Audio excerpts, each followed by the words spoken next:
a burden. Has God given you a burden? We talked about this several weeks ago in our SOS class on Sunday. Has God given you a burden for something? A burden to pray about something? I have a burden for women and for girls. God has given it to me, and for years.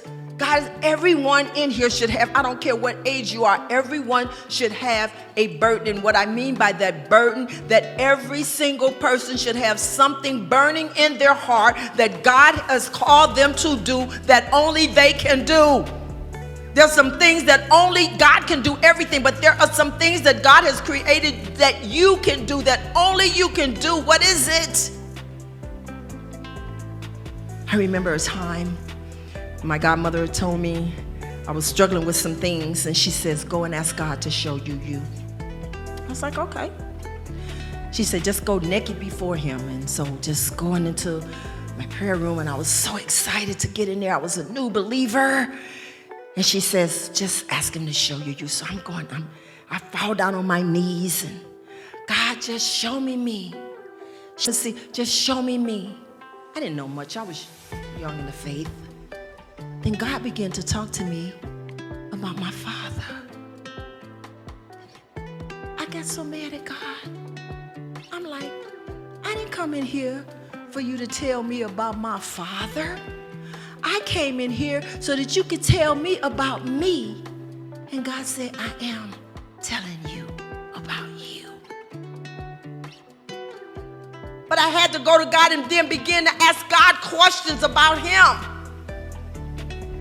Why was he like he is? A lot of times the way that people are the way that they are is because of some choices of other people.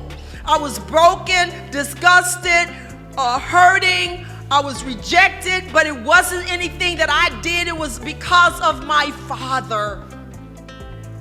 But I couldn't lay there and just stay there and blame everything on him, because God had a plan for my life.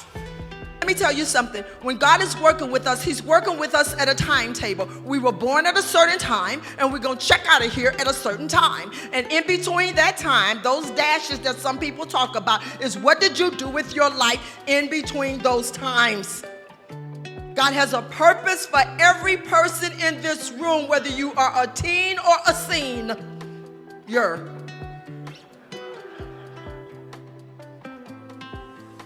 So when we look at that, you have a date that you was born and a time that you leave, which means you have an expiration date.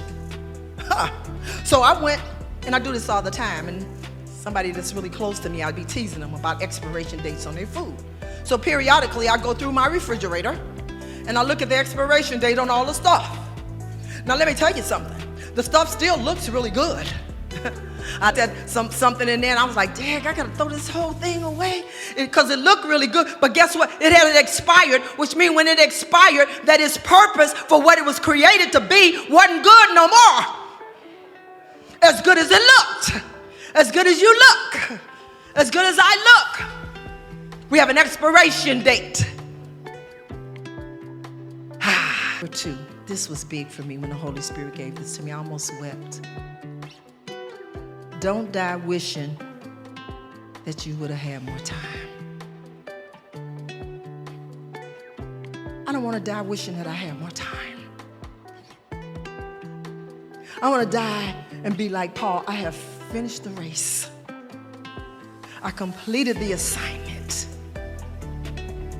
Don't die wishing that you had